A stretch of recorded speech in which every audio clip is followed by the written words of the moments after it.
सभी विद्यार्थियों को नमस्कार। मैं उमेश माथुर क्लासेज ऑनलाइन पर आपका स्वागत करता हूं। आप पढ़ रहे हैं वेक्टर कैलकुलस सदिश कलन। पिछली क्लास में आपने लाइन इंटीग्रल और उस पर डिपेंड कुछ क्वेश्चंस पढ़े, कुछ रिजल्ट्स भी देखे। अब आगे बढ़ते हैं। पृष्ठीय समाकल सरफेस इंटीग्रल। किसी भी पृष्ठ पर ज्ञात किए गए समाकल को ही पृष्ठीय समाकल कहते हैं। दोबारा से, N integral evaluated over a surface is called surface integral. पहले तो अपन कैलकुलस में पढ़ते थे डबल इंटीग्रल, ट्रिपल इंटीग्रल। तो जो डबल इंटीग्रल का कॉन्सेप्ट है वही सरफेस इंटीग्रल है। उसमें क्या करते थे, जैसे ये कोई रीजन दे दिया आपको, ये रीजन आर दे दिया और इस रीजन आर पर कोई भी फंक्शन है आपके पास, वहाँ एक्स कॉमा वाई, दो वेरिएबल एक्स और वाई थे, उनका फंक्शन था। तो इस फंक्शन को इस रीजन पर डबल इंटीग्रेट करना है। तो क्या करते थे, पहले दिए हुए रीजन को छोटे छोटे पार्ट्स में डिवाइड करते थे। जैसे आपने इस तरह से ले लिया और इन हर छोटे पार्ट पर, प्रत्येक छोटे भाग पर, जैसे एक बिंदु ले लिया आपने, ये एक भाग लिया, उसमें बिंदु ले लिया। इस बिंदु का नाम है सपोज पी और पी के कोऑर्डिनेट हैं एक्स आई कॉमा वाई आई। तो प्रत्येक भाग जो भी इसमें दे रखे हैं, ये सब डिवीज़न कह लो, जो छोटे छोटे भाग हैं, उपखंड हैं, उन प्रत्येक उपखंड में एक बिंदु लिया आपने। जैसे ये आई है तो उपखंड है, इसमें पी बिंदु ले लिया, या कह दो पी आई ले लिया। इसके कोऑर्डिनेट क्या है, एक्स आई कॉमा वाई आई। तो इस बिंदु पर इस फंक्शन की वैल्यू निकालते थे आप, F of X I comma Y I, ये वैल्यू निकाल ली। और इस पर इस जो छोटा सा उपखंड है, जो सब सेक्शन है, ये इसके एरिया से मल्टीप्लाई कर दिया। सपोज वो डेल्टा ए आई है। अब इस तरह से प्रत्येक सेक्शन में अपन एक बिंदु लेंगे, उस बिंदु पर फंक्शन का मान निकालेंगे और फंक्शन के मान में उस जो सेक्शन है, छोटा सेक्शन, उसके एरिया से मल्टीप्लाई कर देंगे और इसको जोड़ देते थे आप, समीशन कर देते थे। लेकिन समीशन करते समय क्या होती थी, ये एक्यूरेसी नहीं आती थी। एक्यूरेसी क्यों नहीं आती थी, क्योंकि बहुत से छोटे छोटे पार्ट जो बाउंड्री पे दिखाई दे रहे हैं वो छूट जाते थे। तो उसके लिए अपन क्या करते हैं, यहाँ पर जो डेल्टा ए है, डेल्टा ए आई, इसको छोटा करते जाते हैं, ये टेंस टू 0। और जब छोटा करते जाएंगे तो number of sections tends to infinite. तो नंबर ऑफ सेक्शंस यानी कि जो सब डिवीज़न है वो बहुत ज़्यादा हो जाता है। बहुत ज़्यादा होता है तो ये समीशन क्या होता है, समीशन में भी नंबर ऑफ टर्म्स इन्फाइनाइट हो जाती हैं। और उस समय क्या होता है कि जो हर पॉइंट है वो पॉइंट एक डेल्टा ए की तरह ट्रीट करने, वो डेल्टा ए की तरह काम करता है, यानी कि डेल्टा ए टेंस टू 0। तो उस स्थिति में इस समीशन को ही अपन क्या कह देते हैं, सरफेस इंटीग्रल या डबल इंटीग्रल कह देते थे। और वो होता था F X Y comma D A, ये था। तो ये डबल इंटीग्रल का कॉन्सेप्ट था, इसी को अपन सरफेस इंटीग्रल बोलते हैं। तो अब यहाँ क्या है, यहाँ भी वही है। यहाँ अब क्या होगा, कोई फंक्शन, अब जैसे वेक्टर फंक्शन दे दिया आपको, वेक्टर फंक्शन आर। अब वेक्टर फंक्शन आर को कोई भी रीजन दे रखा है आपको, उस रीजन पर, जैसे रीजन अभी अपन ने आर नाम दिया था, तो उस रीजन को आर की जगह यहाँ सरफेस है तो सरफेस कह देंगे।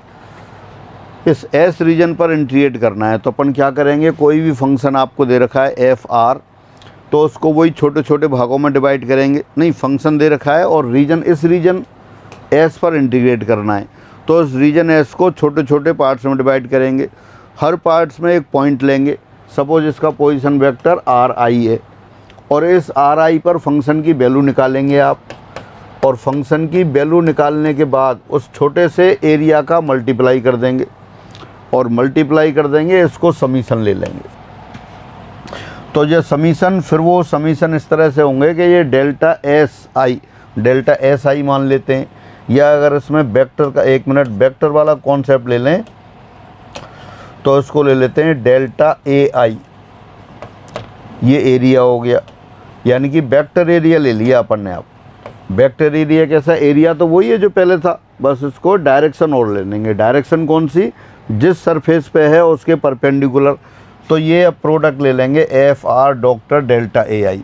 अब इसका जो समीशन है, इस समीशन जबकि delta A I tends to 0 हो, तो ये जो समीशन है ये ही आपका सरफेस इंटीग्रल कहलाता है। Delta A I tends to 0 होगा तो उस केस में क्या हो जाएगा, number of sections tends to infinite हो जाते हैं।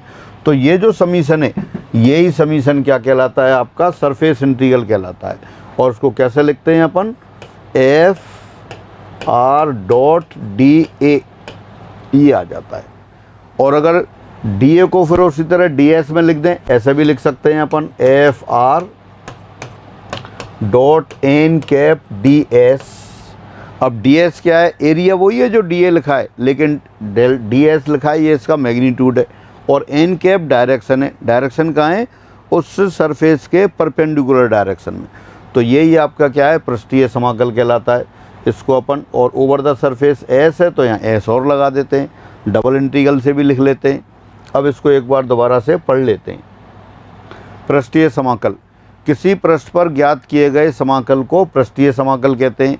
एक सतत बिंदु फलन एफ आर के पृष्ठ एस पर अभिलंबीय पृष्ठ समाकल, अब क्या लिख दिया है, अभिलंबीय पृष्ठ समाकल, यानी कि नॉर्मल सरफेस इंटीग्रल। तो ये क्या है, अभिलंबीय क्यों हो गया, क्योंकि एरिया तो वही है डी ए, लेकिन डी ए जो अपन लिख रहे थे, अब इसी को क्या लिख दे रहे हैं, इसको लिख दे रहे हैं डेल्टा, वो डी एस एन कैप। और एन कैप क्या बता रहा है, डायरेक्शन बता रहा है। डायरेक्शन कहाँ है, ये सरफेस के परपेंडिकुलर डायरेक्शन है, बाहर की ओर।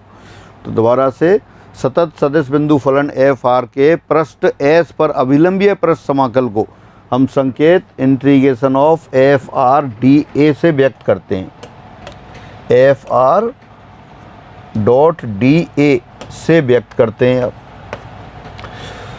या इसको लिख सकते हैं integration of F R dot N cap D S, यानी कि डी ए को क्या लिख दिया, जो मैं बता रहा था, डी एस एन कैप लिख दिया।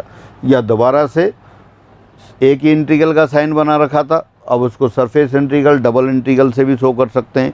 Double integration F dot D A equal to double integration F dot N cap D S, इससे व्यक्त करते हैं। एक बार और पढ़ते हैं, surface integral, an integral evaluated over a surface is called a surface integral. The normal surface integral of continuous vector point function F R over surface S is denoted by surface integral F R dot D A, और you can say surface integral F R dot N cap D S, या double integral sign बना दें। जब single integral बना रहे हैं और surface integral है तो एस यहाँ पे लिखते हैं अपन, और जब डबल इंटीग्रल बना रहे हैं तो एस नहीं भी लिखें तब भी चलता है, डबल इंटीग्रल। और you can say surface integral F dot D A equal to surface integral F dot N cap D S. तो ये रहा, दोबारा से लिख दें आप, क्या है ये, F of are dot D A, ये आपका सरफेस इंटीग्रल कहलाता है ओवर द सरफेस एस, ये लिखा है जो। और इसको अपन फिर दोबारा से लिख दें, दोबारा से कैसे, यही लिख दिया फिर, एफ आर, आर पे भी लगा सकते हैं आप, dot N cap D S, ये सरफेस इंटीग्रल हो गया। डबल इंटीग्रल भी बना सकते हैं, ये रहा। तो ये आपके सरफेस इंटीग्रल का कॉन्सेप्ट रहा। अब इसके कार्टेशियन फॉर्म की बात करते हैं। मान लेते हैं, माना जो वेक्टर लिखा था, वेक्टर फंक्शन आपने एफ आर, उसको अपन कह सकते हैं, इसके जो आई जे के कंपोनेंट हैं वो F1 F2 F3 है। F1 आई कैप प्लस F2 जे कैप प्लस F3 के कैप, ये है। और साथ साथ जो एरिया था उसको भी एज्यूम कर लेते हैं, वेक्टर एरिया DA,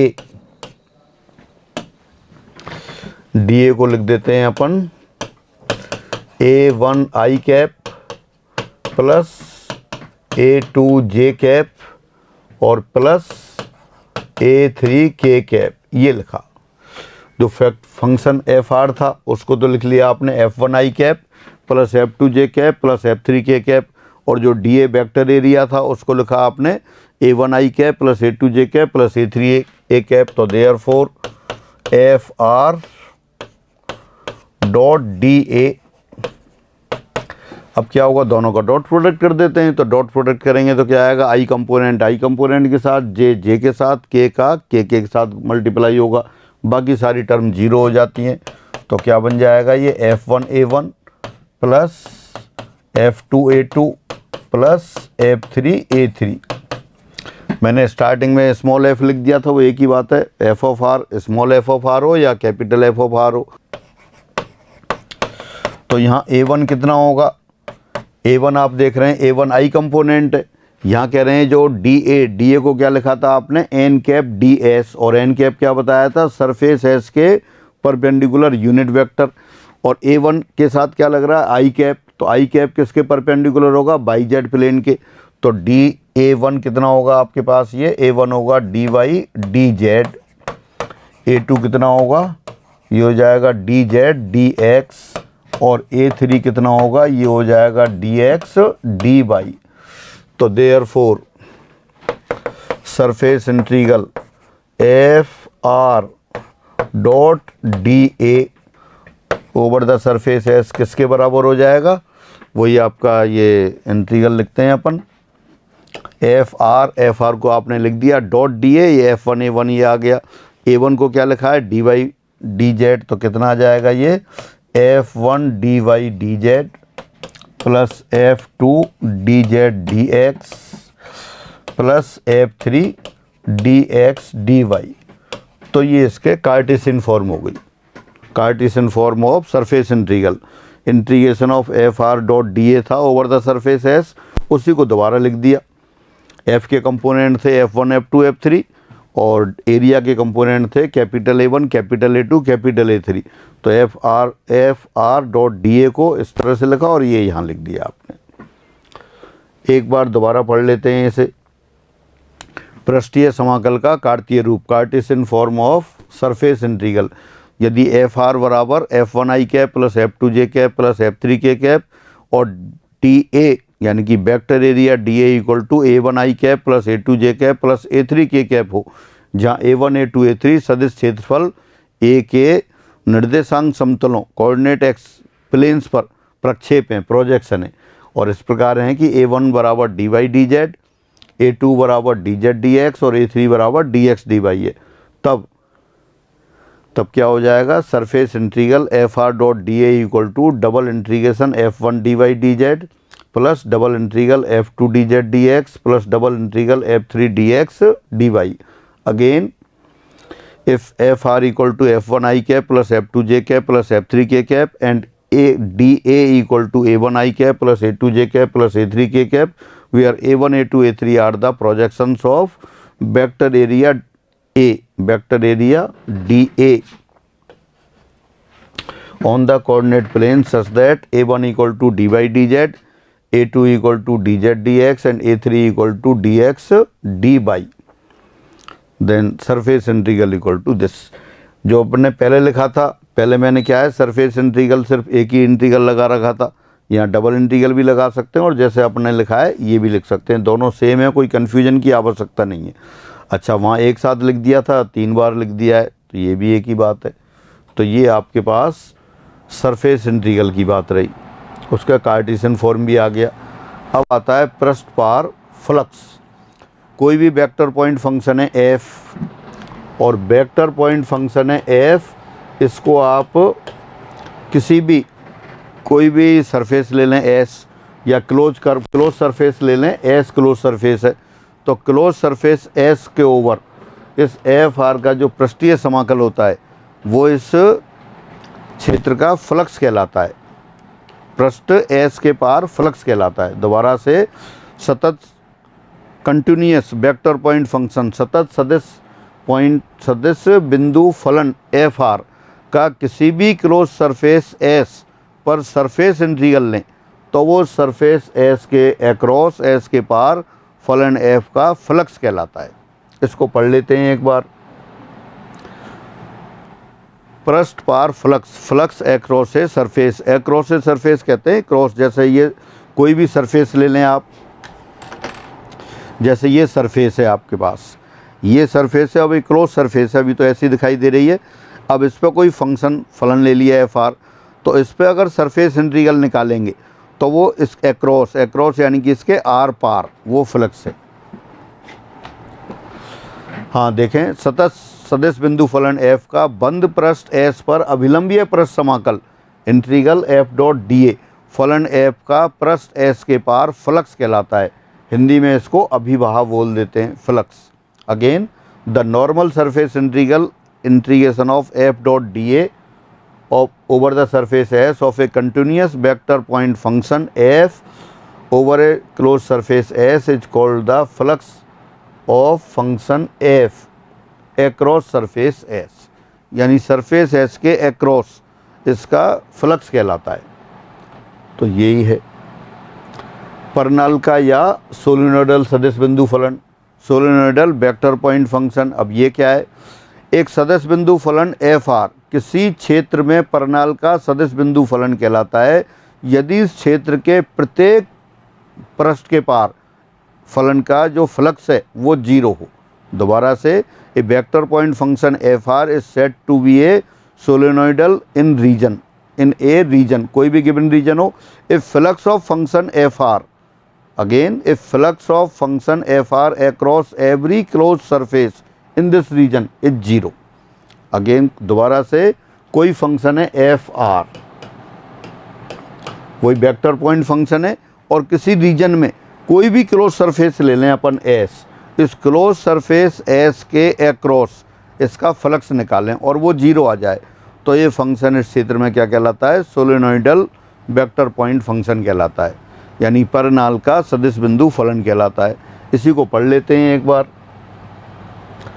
परनाल्का या सोलेनोइडल सदिश बिंदु फलन, एक सदिश बिंदु फलन एफ आर किसी क्षेत्र में परनाल्का सदिश बिंदु फलन कहलाता है यदि उस क्षेत्र के प्रत्येक बंद पृष्ठ के पार फलन एफ आर का अभिवाह यानी फ्लक्स जीरो के बराबर हो, शून्य हो। Again a vector point function F R is said to be a solenoidal vector in region, in a region if flux of F R across every closed surface in the region is zero. यानी कोई भी reason दे दिया आपके, उसमें कोई भी surface ले लें अपन, और कोई भी सरफेस कैसी? क्लोज सरफेस ले लें, उसके अक्रॉस फलन एफ का जो फ्लक्स है वो जीरो आ जाए तो ये सोलेनोइडल वेक्टर पॉइंट फंक्शन कहलाता है। अब आगे बढ़ते हैं।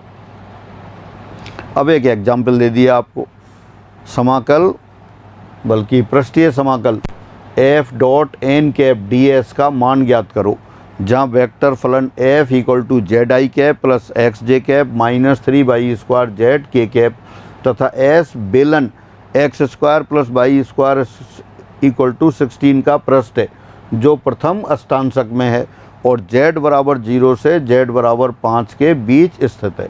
Again evaluate surface integral F dot N cap D S where F equal to Z I cap plus X J cap minus 3 square Z K cap and S is the surface of the cylinder X square plus Y square equal to 16 included in the first octant between Z equal to 0 and Z equal to 5। तो देखें, अब आपको इसको integrate करना है तो N cap, अब आपको क्या क्या चाहिए? एफ आपको वेक्टर दे रखा है, एन कैप आपको निकालना है। एन कैप क्या था? दी हुई सरफेस एस के लंबवत दिशा में यूनिट वेक्टर, और डी एस भी आपको यहाँ देखना है क्या है।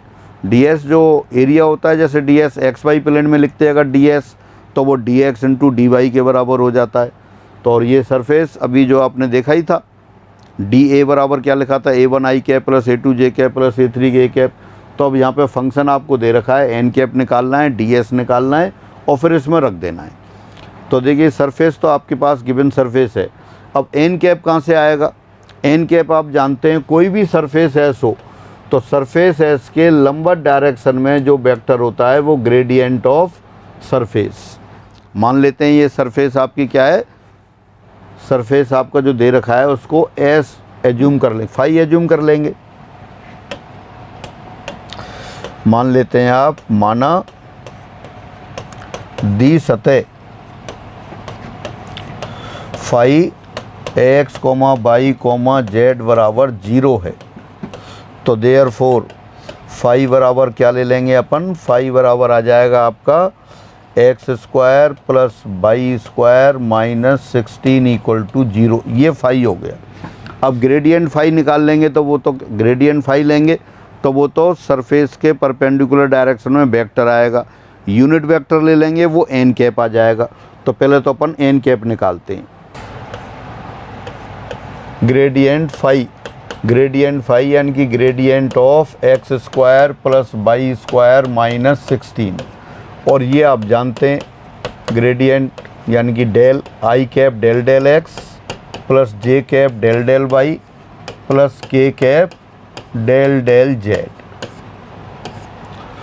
और X square plus Y square minus 16।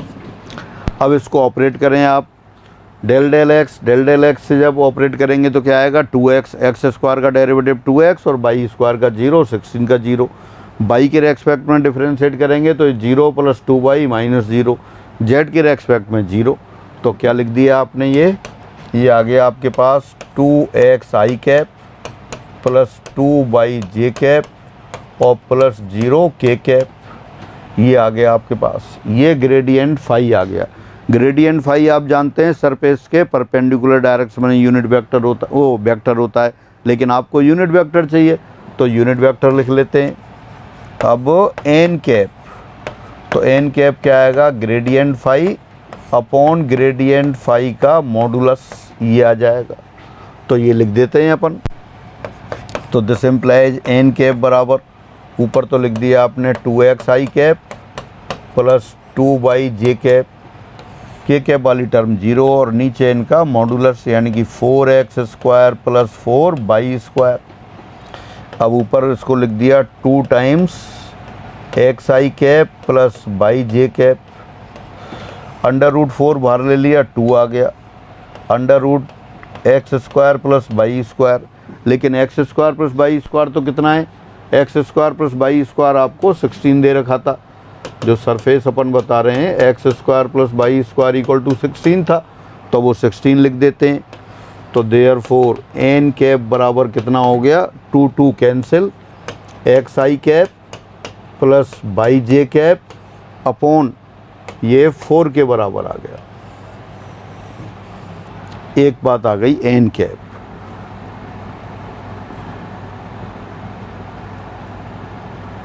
हाँ, अब दोबारा क्वेश्चन को देखते हैं फिर।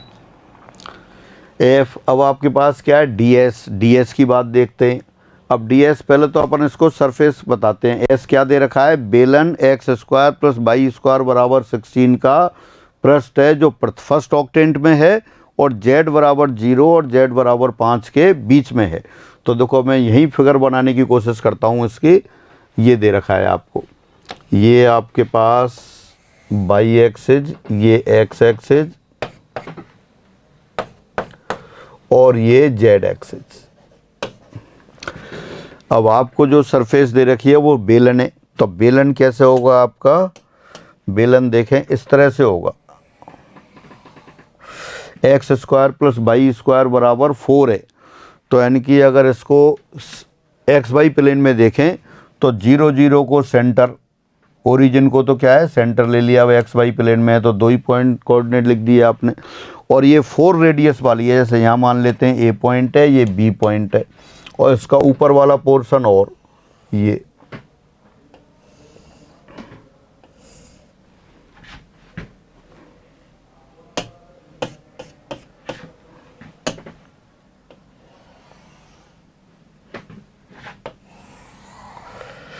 जो सिलेंडर का हिस्सा है, एक तो ऊपर वाला पोर्शन, ये ऊपर वाली बाउंड्री हो गई, नीचे वाली बाउंड्री आपको दिखाई दे ही रही है।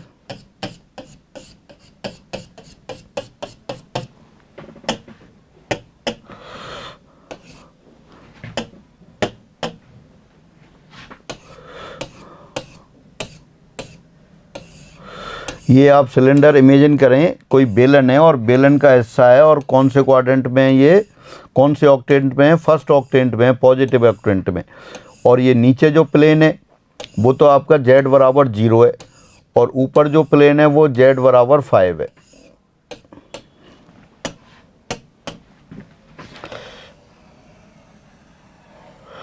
ये जो हिस्सा है नीचे वाला जेड बराबर 0 और ऊपर जो लिखा है, ऊपर जो बना दिया है ये जेड इक्वल टू 5 है।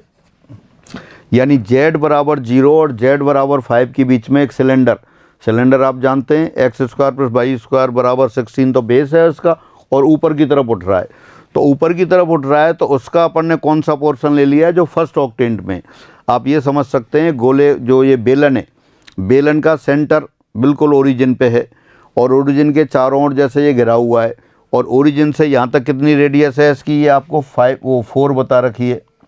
ये डिस्टेंस 4 है और ये वाली डिस्टेंस भी 4 है, और z बराबर 0 से z बराबर 5 के बीच में। तो ये तो अपने पास सिलेंडर की बात हुई।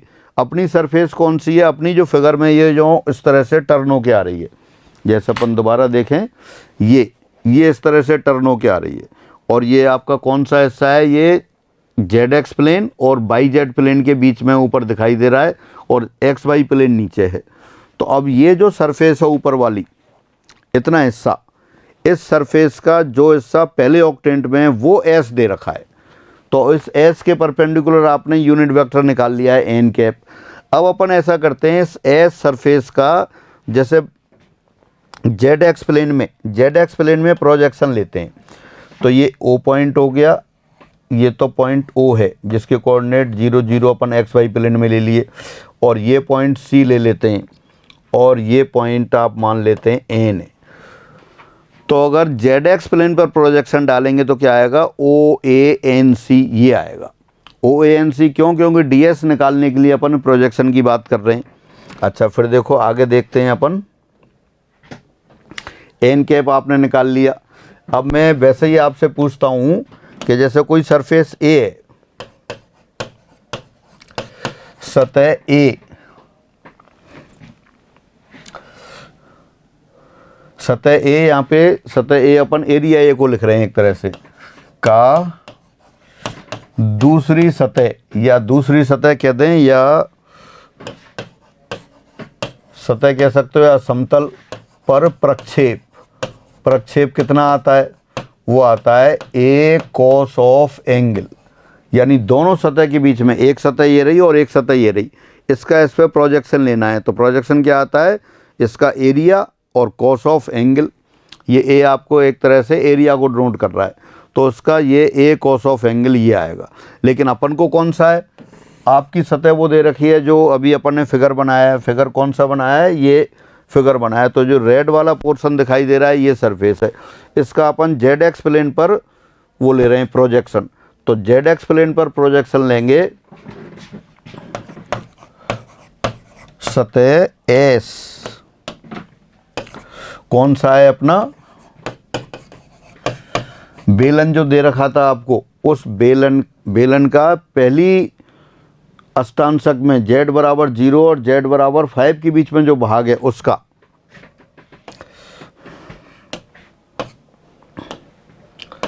बेलन के भाग का प्रक्षेप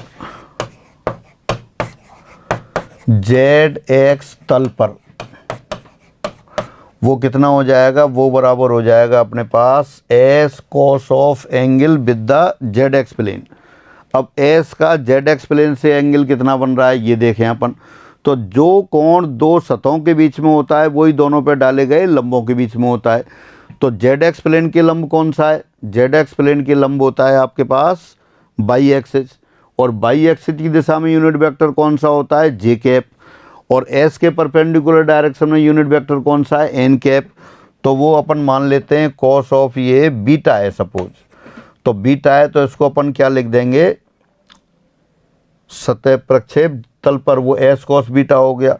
तो देयरफॉर S की जगह अपन लिख देते हैं इसको DS। तो ये हो गया DS cos ऑफ थीटा बराबर, cos थीटा नहीं आपने क्या मान लिया, बीटा माना है, तो बीटा लिख देते हैं इसको, बीटा बराबर ये हो जाएगा dx dz। दोबारा देखें, देखो फिगर को देख लें आप। ये जब फिगर जो बन रहा है तो जो इस रेड वाली जो सरफेस है जो आपको क्वेश्चन में दे रखी है उसको ZX प्लेन पे जब प्रोजेक्शन निकालेंगे तो ये OANC ये जो आयत बन रहा है ये आएगा। X एक्सिस पर जो अपन डिस्टेंस ले रहे हैं डेल्टा X और Z एक्सिस के लॉन्ग लेते हैं डेल्टा Z, इसलिए अपन को क्या लिख दिया है आपने, वो dx dz लिख दिया। तो dx dz हो गया। अब कॉस ऑफ बीटा, बीटा किसके बीच में, सरफेस और ZX प्लेन के बीच में एंगल है। लेकिन दो सरफेस के बीच में एंगल या दो समतलों के बीच में एंगल क्या होता है, उन पे डाले गए अवलंबों के बीच में होता है। तो आपकी जो सरफेस है डी एस, उसके लंबत तो क्या है एन कैप है, और जेड एक्स तल की लंबत क्या है जे कैप है। तो यहाँ क्या लिख देंगे अपन इसको, तभी आ जाएगा D S bracket N cap, यहाँ लिख दिया N cap dot J cap, ये आ गया डी एक्स डी जेड आ गया। और दोबारा से लिख दें इसको तो डी एस बराबर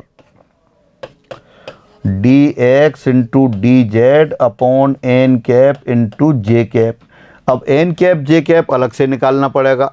एन कैप कहाँ है आपके पास, एन कैप आपने लिख रखा है ये रहा, तो ये लिख देते हैं। अब N cap dot J cap, तो एन कैप आपके पास क्या था X I cap plus by J cap upon 4, तो वही लिख देते हैं आप X I cap plus by J cap upon 4 dot J cap. तो ये कितना आ गया, ये बाई अपॉन 4 आ गया। ये आपके पास N cap dot J cap आ गया। तो इसका मतलब यहाँ जो आप निकाल रहे थे उसको लिख देते हैं। दिस इम्प्लाइज डी एस बराबर कितना आ गया, ये D X D Z upon by upon 4 आ गया, ये आया। ये अपन क्यों निकाल रहे हैं, ये इसलिए निकाल रहे हैं डी एस, क्योंकि यहाँ आपके क्वेश्चन में जो दे रखा है F dot N cap D S दे रखा है। एफ आपको गिवन है, एन कैप आपने निकाल लिया है, और डी एस फिर कैलकुलेट कर लिया। तो अब ये दोनों वैल्यू यहाँ रख देंगे। तो अब अपन ये क्वेश्चन करते हैं, इसकी वैल्यू रखेंगे, इसकी रखेंगे। अब दिया पृष्ठीय समाकल सरफेस इंटीग्रल क्या था, ये सरफेस एस दे रखा है, F dot N cap D S. अब अपन पहले एफ की वैल्यू रख देते हैं। एफ क्या दे रखा है ये फिर क्वेश्चन से देखते हैं। एफ आपको दे रखा है Z I cap plus X J cap minus 3 by square Z K cap. Z I cap plus X J cap minus 3 square by K cap, ये था। डॉट एन कैप, अब एन कैप लिखें आप। N cap अभी आपने निकाला है X I cap plus by J cap upon 4 into D S. D S आपने लिखा है D X D Z upon by upon 4। दोबारा देख लें एक बार, डी एस बराबर क्या है D X D Z upon by upon 4, यही लिखा है। और एन कैप क्या है आपके पास, एन कैप आपने लिख दिया था X I cap plus by J cap upon 4। और आपके पास एफ क्या है Z I cap plus X J cap minus 3 by square Z K cap, 3 by square Z K cap, Z K cap, ये by square था ये भी। वैसे यहाँ वो मल्टीप्लाई होगा तो कोई फ़र्क नहीं पड़ेगा। अब ये ओवर द सरफेस एस। अब देखें सभी की वैल्यू रखते हैं अपन। जेड आई कैप से एक तो 4 ये कैंसिल हो जाएगा और यहाँ बाई आ जाएगा, तो 1/बाई तो अलग रख लेते हैं अपन। अब यहाँ मल्टीप्लाई करते हैं Z I cap x I cap, तो वो कितना हो गया जेड एक्स हो गया, जे कैप ये एक्स बाई हो जाएगा, एक्स बाई, और माइनस ये वाली टर्म 0 हो गई, और ये डी एक्स डी जेड हो गया।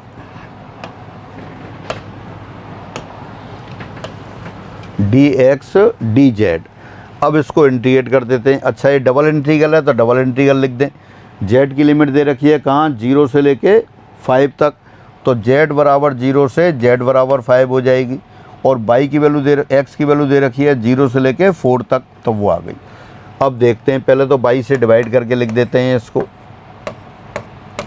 डबल इंटीग्रल ये by X upon X by अपन, अच्छा ये तो बच जाएगा आपके पास एक्स जेड अपॉन बाई, और यहाँ हो गया आपके पास X D X D Z, ये आया। अब पहले जेड के रेस्पेक्ट में इंटीग्रेट करते हैं, तो जेड के रेस्पेक्ट में इंटीग्रेशन कितना आएगा देखें। एक्स अपॉन बाई ये तो कांस्टेंट हो गया, जेड को हो गया जेड स्क्वायर अपॉन 2 और एक्स का हो गया एक्स इंटू जेड। अब लिमिट लगा दी यहाँ, लिमिट जेड वाली लिमिट क्या है अपने पास 0 to 5 है डी एक्स। अब यहाँ तो आ जाएगा 25/2 और ये 5x और 0 पर 0 हो जाएगा, तो इसको लिख देते हैं 0 to 4, ये आ गया 25/2 x अपॉन बाई। अच्छा x square plus by square बराबर 16 था, अब बाई की यहाँ आवश्यकता नहीं है, अब x के सापेक्ष करना होगा, तो बाई की वैल्यू रख देते हैं अपन, क्या लिख देंगे √16 minus X square plus x into Z, वो 5x आ गया, 0 पर वैल्यू 0 आ गई, ये dx आ गया, ये आया। अब इसको दोबारा इंटीग्रेट कर देते हैं, अब किसके रेस्पेक्ट में करेंगे, अब x के रेस्पेक्ट में करना होगा, तो x के रेस्पेक्ट में करते हैं, यहाँ लिख देते हैं इस साइड। हाँ देखिए 25/2 फर्स्ट पहले टर्म तो ऐसे कैसे, ये दे रखा है x upon √16 minus X square, ये F dash X upon √f(x) वाली फॉर्म हो गई। अगर इसका डेरिवेटिव फॉर्म कर लें इसी पर अपन, तो डेरिवेटिव देखें क्या आएगा, 16 माइनस एक्स स्क्वायर का आएगा -2x, तो अपन ऊपर क्या लिख देते हैं -2x लिख देते हैं, -2 से मल्टीप्लाई किया और -2 से ही बाहर मल्टीप्लाई कर देंगे, तो ये कितना हो जाएगा -2 आपने यहाँ और कर दिया, ठीक है। अब इंटीग्रेट कर देते हैं, तो F dash X upon √f(x) कितना हो जाता है 2√f(x), तो इसका इंटीग्रल कितना आ गया, ये 25/2 था वो 4 बन गया, तो इसको तो मैं 4 लिख देता हूँ, नेगेटिव साइन भी है, और आ गया ये 2√16 minus X square plus 5x का किया, 5x का कितना हो गया 5x²/2 और लिमिट लगा दिया आपने 0 to 4, ये 0 to 4। अब देखिए 4 लगाते हैं, ये कितना है -25/2 है, ये तो 2 कैंसिल हो गया, 4 लगाएंगे तो क्या आएगा √16 माइनस 16 0 हो गया, और 0 लगाएंगे तो कितना हो गया, ये 4 हो गया, फिर ये आ गया। अब सेकंड वाली टर्म देखते हैं 5/2, 4 ये 16 माइनस 0, x²/2 है तो 5/2 तो आउटसाइड लिख दिया, 16² माइनस 0, तो ये 16 माइनस 0 आ गया। अब यहाँ देखें माइनस माइनस प्लस हो गया, 25/2 इंटू 4, तो ये तो 50 हो गया, और वहाँ कितना हो गया +40, तो ये टोटल 90 आ गया। यानी कि ये जो सरफेस इंटीग्रल, एक बार दोबारा से स्टार्टिंग से देखते हैं, दिया हुआ पृष्ठ समाकल या पृष्ठीय समाकल सरफेस इंटीग्रल क्या था आपके पास, इंटीग्रेशन ऑफ f.n ds था, और सरफेस एस दे रखी थी, तो f आपको क्वेश्चन में दे रखा है zi plus xj minus 3y² zk। एक बार दोबारा मिला लेते हैं इसको, f बराबर zi plus xj minus 3y² zk, ये आ गया। फिर आपने निकाला था n कैप क्या था xi plus y z upon, दोबारा से n कैप क्या आया था xi प्लस yj अपॉन 4 आ गया था ये। और ds अपन ने कैसे निकाला था, जो सतह दे रखी थी, सतह कौन सी थी, बेलन x² प्लस y² बराबर 16 की सतह, जो कि फर्स्ट ऑक्टेंट में है, प्रथम अष्टांशक में है, और z बराबर 0 से z बराबर 5 के बीच है।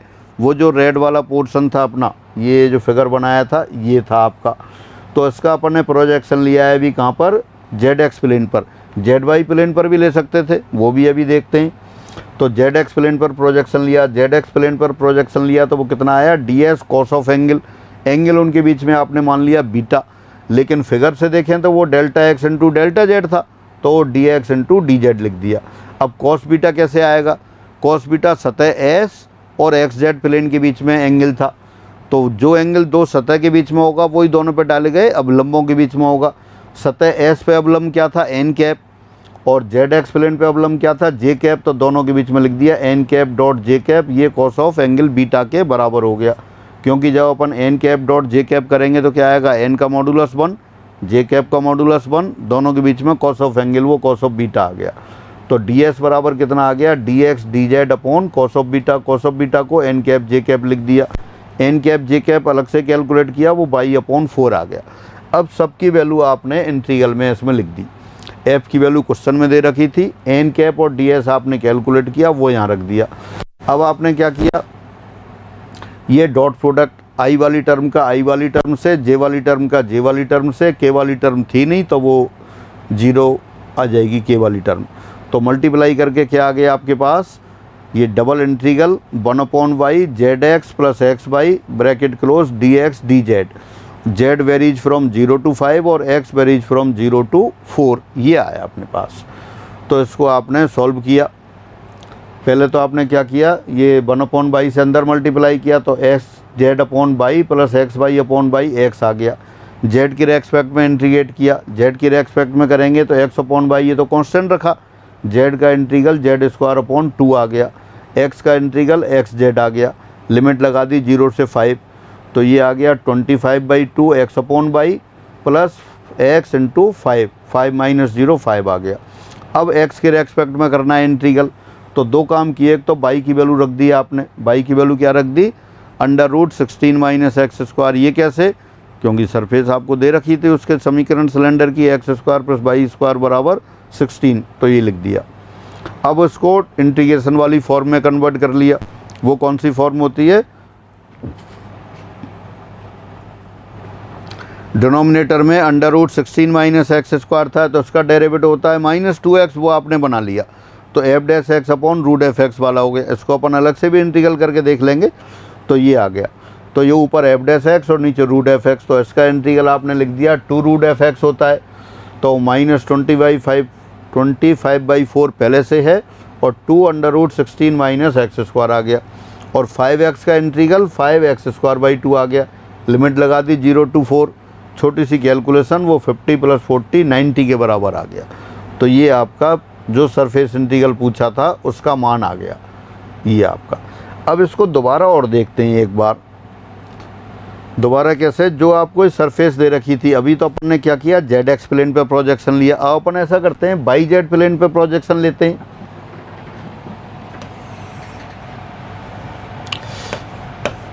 दी सतह एस का बाई जेड तल पर प्रक्षेप,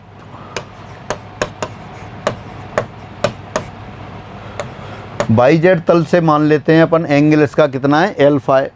तो वो कितना हो जाएगा, वो आपके पास हो जाएगा ds cos ऑफ एल्फा। तो therefore ds cos of alpha बराबर, अब अगर अपन जब वाई जेड तल ले रहे हैं तो कौन सा पोर्शन आएगा, ओ बी, यहाँ लिख देते हैं suppose L, O B L C. O B L C कहाँ है, ये वाई जेड तल में बना हुआ आयत है। तो इसका एरिया क्या, जैसे पहले लिखा था लंबाई गुणा चौड़ाई, तो वो D Y into D Z आ जाएगा। Delta Y into delta Z लिखते हैं, लेकिन यहाँ चूँकि डी एस लिखा हुआ है तो ये डी वाई डी जेड आ जाएगा। और डी एस, अब कॉस एल्फा, एल्फा किस किस के बीच में, सरफेस एस और बाई जेड तल के बीच में। इसका मतलब ये कैसे निकालेंगे, सरफेस एस के लंबवत यूनिट वेक्टर तो एन कैप है, और बाई जेड तल के लंबवत यूनिट वेक्टर एक्स एक्सिस की दिशा में आई कैप है। तो यहाँ लिख देंगे अपन N cap dot I cap, और this equal to D Y D Z, ये आ गया। अब N cap dot I cap, N cap का मॉडुलस 1, आई कैप का मॉडुलस 1, तो कॉस ऑफ एंगल आ जाएगा। कॉस ऑफ एंगल क्या है, कॉस एल्फा, तो कॉस एल्फा के बराबर आ गया।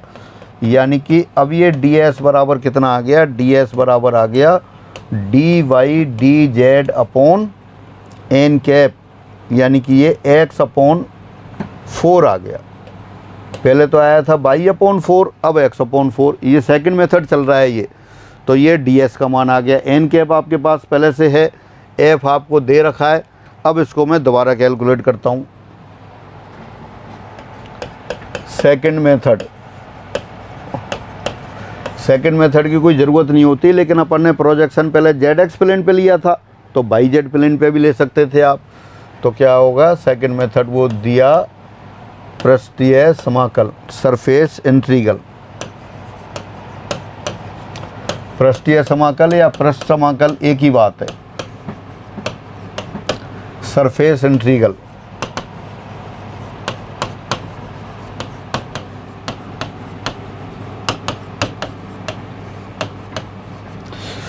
तो कितना आ गया, ये आपने लिख दिया, this equal to integration of F dot N cap D S over the surface S जो दे रखा है। तो देखिए एफ की वैल्यू, एफ क्या था अपने पास, वो जेड आई कैप, एक बार लिख देता हूँ फिर कंपेयर कर लेंगे, Z I cap plus X J cap minus 3/² Z K cap dot N cap, N cap आपने निकाला था X I cap plus by J cap upon 4 into D S. D S क्या लिखा था अभी आपने, डी एस दोबारा देख लेते हैं, वो है D Y D Z upon x/4, D Y D Z upon x/4, ये आ गया। जेड और मिला लेते हैं एक बार, जेड क्या function, Z I cap plus X J cap minus 3/² Z K cap, ठीक है, ओवर द सरफेस एस। अब अपन ने सरफेस जो इंटीग्रल है उसको डबल इंटीग्रल में चेंज कर दिया, आई वाली टर्म का आई वाली टर्म से मल्टीप्लाई किया, कितना होगा जेड एक्स, जे वाली टर्म का जे वाली से किया, x/4 कैंसिल हो गया, अपॉन एक्स आ गया, और ये अपने पास आ गया D Y D Z. Z की लिमिट कहाँ से जाएगी, जेड बराबर 0 से जेड बराबर 5 तक, तो ये जेड बराबर 0 से जेड बराबर 5 बाई वही सर्किल जितना एक्स था, क्योंकि अपन ने जो बना रखा था ये बाई की वैल्यू, ये भी 4 रेडियस थी और ये भी 4, तो ये यहाँ से दूरी भी 4 है, तो ये 0 से 4 जाएगी लिमिट, ये 0 to 4 हो गई, फिर ये हो गया। अब इसको इंटीग्रेट करते हैं।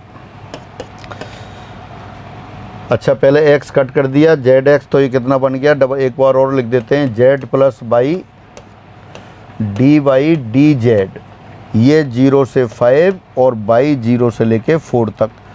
अब z के रेस्पेक्ट में कर देते हैं, तो z का तो कितना हो जाएगा, z का इंटीग्रल हो जाएगा आपके पास z²/2, बाई का कितना हो गया, ये बाई इंटू जेड हो गया, लिमिट लगा दी जेड वाली 0 to 5 और डी बाई बचेगा।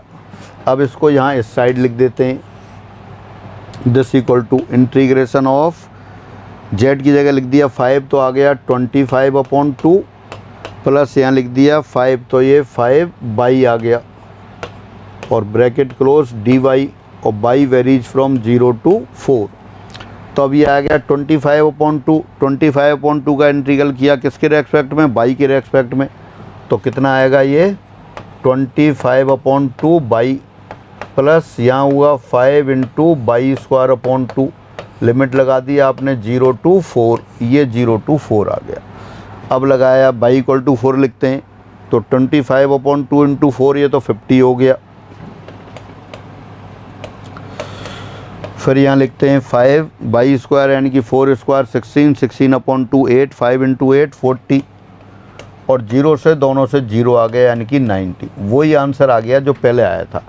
दोबारा से देख लेते हैं, स्टार्टिंग से क्या था, given surface integral, second method कर रहे थे अपन, क्या दे रखा था, integration of F R dot N cap D S.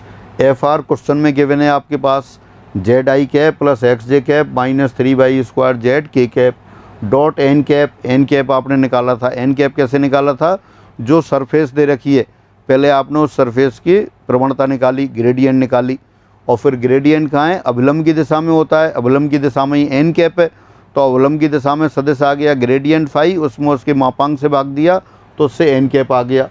और डी एस आपने क्या किया, जो सरफेस थी उसका आपने ये कौन से प्लेन पर, बाई जेड प्लेन पर प्रोजेक्शन की सहायता से निकाला, वो D by D Z upon x/4 आ गया।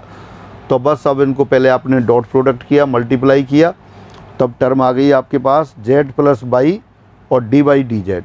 अब पहले z के रेस्पेक्ट में इंटीग्रेट किया, z के रेस्पेक्ट में इंटीग्रेट किया, z का इंटीग्रल आ गया z²/2, बाई का आ गया बाई जेड, लिमिट लगा दी z की 0 से 5, कैलकुलेट किया, वो आ गया 25/2 प्लस 5 बाई, फिर बाई के रेस्पेक्ट में इंटीग्रेट किया, ये आ गया 25/2 बाई प्लस 5 बाई की लिमिट लगा दी 0 to 4, तो वो आ गया 50 + 40 90।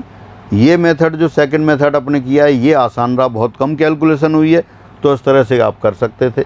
एक बार दोबारा स्टार्टिंग से रिवाइज करते हैं, क्वेश्चन क्या था पहले क्वेश्चन पढ़ते हैं। इस तरह के बड़े इंटीग्रल अपने आने की संभावना कम रहती है, लेकिन अपने यहाँ जो थ्योरम से आगे जो पढ़ने वाले हैं उनमें surface integral, volume integral, line integral की आवश्यकता पड़ती है, इसलिए ऐसे क्वेश्चन अपन ने 1-2 क्वेश्चन अपन यहाँ कर रहे हैं। तो देखिए क्वेश्चन क्या था, समाकल f dot N cap D S over the surface S का मान ज्ञात करो, जहाँ f बराबर Z I cap plus X J cap minus 3y² Z K cap तथा s बेलन x² प्लस y² बराबर 16 का पृष्ठ है, जो प्रथम अष्टांशक में z बराबर 0 और z बराबर 5 के बीच स्थित है। Again surface integral f dot n ds where f is this and s is the surface of cylinder x² plus y² equal to 16 lying in first octant between the planes z equal to 0 and z equal to 5। तो पहले तो अपन ने surface का वो देखा, पहले cylinder आप जानते हैं इस तरह का सिलेंडर होता है, उसका सेंटर कहाँ है, ओरिजिन पे, और ओरिजिन से ऊपर, ओरिजिन कहाँ है, एक्स वाई प्लेन में, तो एक्स वाई प्लेन के ऊपर जो सिलेंडर है वो दे रखा है, और उसका भी सिर्फ फर्स्ट ऑक्टेंट वाला पार्ट।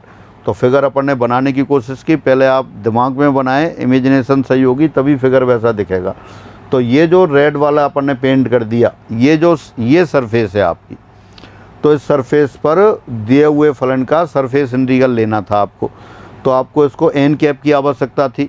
एन कैप आप जानते हैं, एन कैप कैसे निकालते हैं, एन कैप जो सरफेस है उसकी ग्रेडियंट ले लेते हैं, ग्रेडियंट सरफेस के परपेंडिकुलर डायरेक्शन में यूनिट वेक्टर होता है, तो वो आपने इसकी सरफेस की ग्रेडियंट निकाल ली थी, वो आ गई थी 2x आई कैप प्लस 2y जे कैप। फिर एन कैप चूँकि लंबवत दिशा में है तो अपने ग्रेडियंट वाला वेक्टर काम में ले लिया, ग्रेडियंट 5 और उसके मॉडुलस से भाग दे दिया, तो एन कैप आ गया। फिर इसका जो ds निकालना था, तो ds निकालने के लिए अपन ने प्रोजेक्शन को काम में लिया। प्रोजेक्शन क्या किया, यानी कि इसका पहले अपन ने जेड प्लेन पे लिया था, तो जेड प्लेन पर सरफेस का प्रोजेक्शन क्या आया, S cos of angle, Z plane से आपने मान लिया था एंगल बीटा है, तो कॉस ऑफ बीटा निकाला, और फिर आपने बाद में सेकंड मेथड में बाई जेड प्लेन पर सरफेस का प्रोजेक्शन लिया, तो बाई जेड प्लेन पे प्रोजेक्शन कितना आ गया, ds cos of angle, by Z plane से एंगल कितना है वो आपने एल्फ़ा मान लिया। अब एल्फ़ा कैसे निकाला, एल्फ़ा चूँकि बाई जेड प्लेन के लंबवत और सरफेस, मतलब बाई जेड प्लेन के लंब जो होगा वो वेक्टर और इस सरफेस के लंब जो वेक्टर होगा उनके बीच में एंगल के बराबर होगा।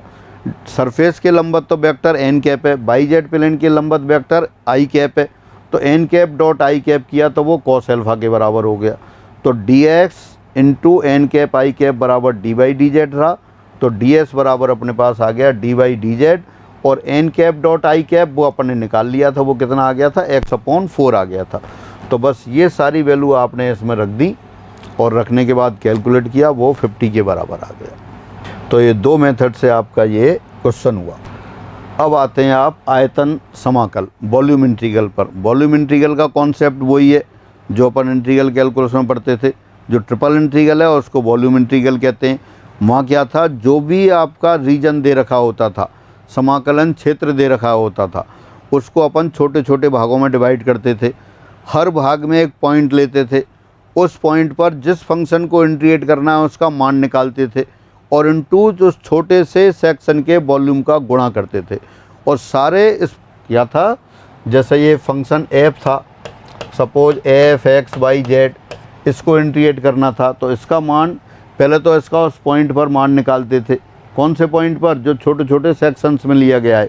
सपोज वो कोई भी छोटा सेक्शन है, जैसे ये टोटल वॉल्यूम तो b है और छोटा सेक्शन डेल्टा bi है, इसमें एक पॉइंट ले लिया आपने xi, yi, ji, तो उस पर इसका मान निकालते हैं आप, और मान निकालने के बाद फिर इसमें डेल्टा vi से गुणा कर देते हैं। इस सब को सम करते थे, जोड़ते थे, और सम करने के बाद उसमें नंबर ऑफ टर्म्स को इनफाइनाइट करते थे। उस समय ये डेल्टा vi टेंस टू 0 हो जाता था। तो जो समीशन आता था, चूँकि नंबर ऑफ टर्म्स इनफाइनाइट हो गई तो सम कर नहीं सकते, तो वही समीशन क्या है, इंटीग्रल में कन्वर्ट हो जाता था। तो वहाँ ये बनता था triple integral f of x by z dv और डी को भी लिख देते थे अपन dx dy dz। तो ये वॉल्यूम इंटीग्रल की बात थी। अब क्या है, यही आपका इसमें वेक्टर वाले में है। तो वेक्टर वाले में क्या होगा, वेक्टर वाले में जो फंक्शन आपने लिखा है वो वेक्टर फंक्शन आ जाता है।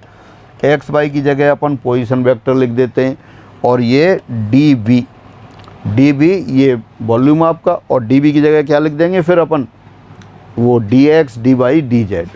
तो ये वॉल्यूम, यही कॉन्सेप्ट है जो अपन ने यहाँ बताया। अब वहाँ क्या है कि वहाँ इसके साथ साथ डायरेक्शन भी हो जाती थी।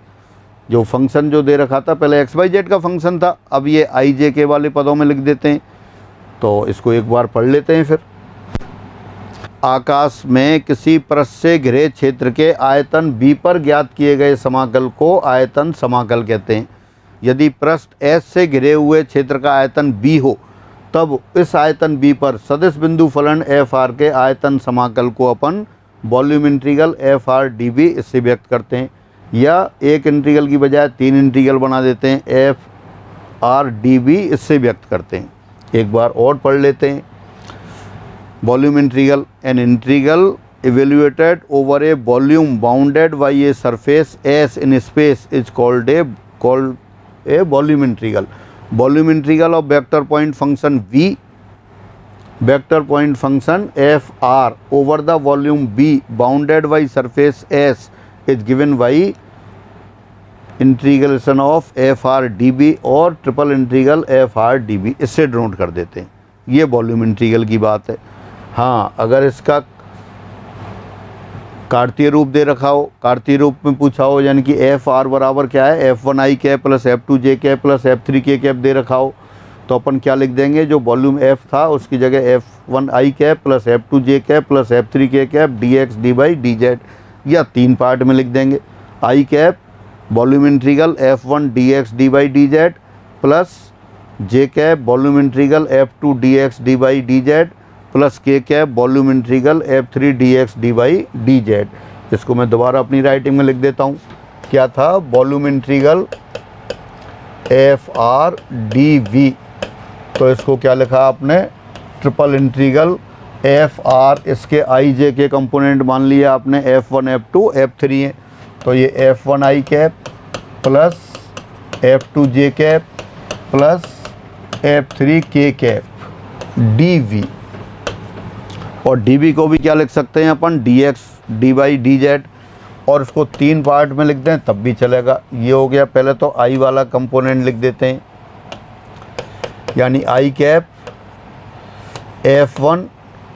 f1 ये कैपिटल लिखा है तो कैपिटल ही लिख देते हैं, f1 dv, और dv को क्या लिख दिया, dx dy dz plus j cap volume integral, और you can say triple integral f2 dv को फिर वही लिख दिया, dx dy dz plus k cap triple integral f3 dx dy dz।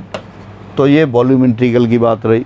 Concept वही है जो अपन वेक्टर वो डबल ट्रिपल इंटीग्रल के साथ पढ़ा था आपने, वही है। बस यहाँ क्या है कि वेक्टर फंक्शन दे रखा है सारा उसी तरह से। तो इस तरह से आज आपने ये सरफेस इंटीग्रल और वॉल्यूम इंटीग्रल की बात देखी। सरफेस इंटीग्रल पे एक क्वेश्चन भी किया। तो आज की क्लास में इतना ही रखते हैं। वॉल्यूम इंटीग्रल पे भी क्वेश्चन करने हैं पर ये लेंदी हो जाते हैं बड़े बड़े, फिर अगली क्लास में लेते हैं। सभी को नमस्कार।